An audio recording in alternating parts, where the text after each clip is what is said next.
I'm here to give you some advice on how to innovate. So my name is Ricardo Mendoza. I'm 21 years old. I'm studying the 8th semester of Mechatronics Engineering at Tecnológico de Monterrey. So as you know, I almost finished my major. So that's why I'm here, because I want to share with you some steps in the innovation process. In all my life, I have had some ideas for new products, but however, I usually never know how to start. You know, it's difficult at the beginning. But after this method, same as me, you will have some structure that you can follow for taking an idea inside your mind and put into the market. So the Nobel Prize in Physiology, Dr. Albert Sand, once said that innovation is seeing what everybody has seen and thinking what nobody has thought. So I'm going to present a model. This process is based on the method proposed by Ulrich and Eppinger in their book, Product Design and Development. So when you want to develop a product, first you have to understand customer needs. This is one of the most important tools in this method because your idea has to meet perfectly with the client's need. So let's start with the tool number one. The tool number one has 5 steps that you can follow to understanding the customer needs. In the first steps, you have to get the raw data. You can do this by interviewing, making focus group, and be the client, of course. In the second step, you have to interpret that raw data by expressing the need as an attribute of the product. In the step number 3, you can organize the needs in a hierarchy. So that what it means is that you have to organize needs in primary and secondary. It's really important that you have not think about importance. So in the number 4, you have to establish the relative importance of needs and give value from 1 to 5, where 5 is the more important need in that your client says. Finally, you have to conclude on the results by comparing if the results have similarities with your previous knowledge. So once you understanding the customer needs, you have to define the specifications of your product. You can do this with a quality function deployment tool that is called the house of quality. You have to fulfill all the things that you already have and put the new things that you are going to research for. So in the number 1, you have to put the customer needs that you already in the previous step you have. In the number 2, you have to put the relative importance of need. And in the number 3, you have to define the technical specification of your product. You have to agree with your development team and put what you think that are going to solve the needs for the client. Then in the number 4, you have to put the correlations between the customer needs and the technical specifications. These correlations has to be low, medium, or high. Then in the number 5, you have to put the acceptable metrics or boundaries that your development team agree with you. In the number 6, you have to put the correlations between the technical specifications. And finally, you have to compare your product with the competition. This is really important because you have to know what your competition are doing with another product. So let's start with the number 3. Once you have the specifications and understanding the customer needs, you have to generate concepts for your product. You can do this first by clarify the problem. You can do a diagram function block. With this diagram function block, you can understand how your product will work exactly, how the interaction with the user will be, and how the parts that your product will have.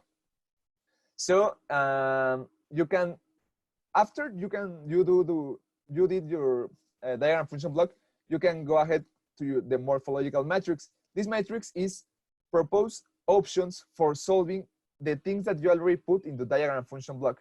At the end of this process, you will have like a lot of options of different things that make a concept for your product.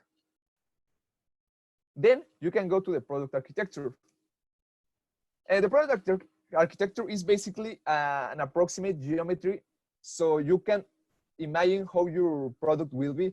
First, you have to product outline, how the product will work. This you already did with the diagram function block. So the next step is to group the diagram elements by geometric integration and precision. Finally, the result of this process, you can go and make an approximate geometry with drawings, computer models, and physical models.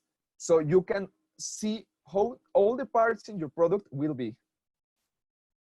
Then you have to select the concept because you generate, let's say 5 concepts, but you have to select the better one. And for this, you can follow 5 steps that are really easy. First, you have to create the selection matrix. Then you have to put all the concepts evaluation.